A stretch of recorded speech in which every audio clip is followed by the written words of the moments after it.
For me, whenever I have a buyer consultation with my buyers, the next step I ask them to do is go and talk to a lender. Well, I do that too, because as a professional, it's important that you talk to other professionals about, different things that are happening in the community, in the area that you may be wanting to buy a house or even sell a house. So for me, I have to go out and talk to loan officers, title companies, attorneys, and anybody who can help me help my clients.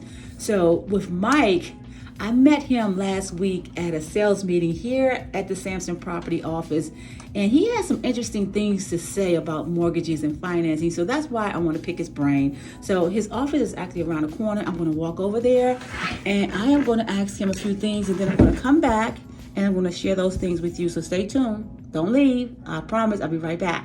So I am here in Mike's office. Say hello, Mike. Hello, good morning. Good morning. So I'm going to ask Mike a few questions, and this is mainly geared toward first-time home buyers, so listen up. Mike, what do you want to share with the first-time home buyers? What should they know, what they should be doing in this market? Well, the first thing that I tell people generally when we're doing, when you're a first-time buyer, or if you're not a first-time buyer, this is important for anybody buying a home, is to do a budget. Because generally, there are two things. You can qualify for a mortgage, you can afford a mortgage. Qualifying means we can approve your loan. Affording means you can actually pay for it, right? Right. So some of the things that we do not include when we're qualifying someone for a mortgage, food, entertainment, daycare, unless you're a veteran, things like that go into it. So if you have a rent payment right now of whatever, $1,500, your mortgage payment's going to be $2,000. Well, it's going up $500. Does that work?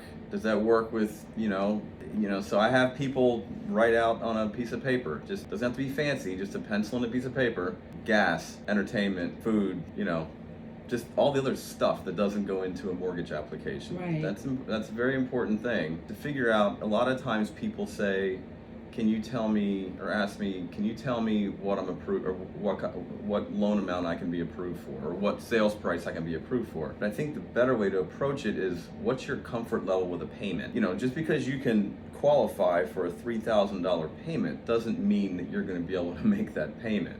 Right. I think most of the time I start with people asking them what their comfort zone is with a payment, and then we kind of back into a sales price that way. Okay. So if you have a payment of $2,000, depending on where you're looking, whether it's Baltimore City, Baltimore City, the taxes are all over the place. You could have one house across the street from another, the taxes could be $5,000 different.